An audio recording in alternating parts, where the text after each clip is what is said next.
Welcome to the trig equation mystery, discovering hidden patterns. In this video, we'll explore an intriguing trig equation that reveals a hidden pattern. Let's dive in. The equation is sine of x times cosine of x equals cosine of x. At first glance, it might look like any ordinary trig equation. But, wait until we solve it. First, let's factor out cosine of x from both sides. We get cosine of x times the quantity sine of x minus 1 equals 0.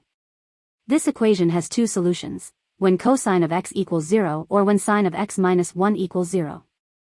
Using the unit circle, we can identify the angles when cosine of x is equal to 0.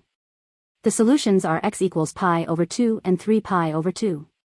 Now, let's find when sine of x minus 1 is equal to 0.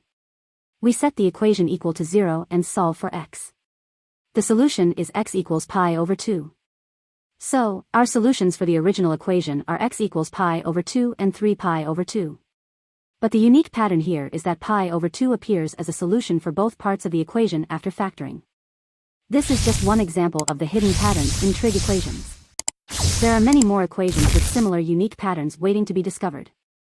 The beauty of mathematics lies in these fascinating relationships and connections.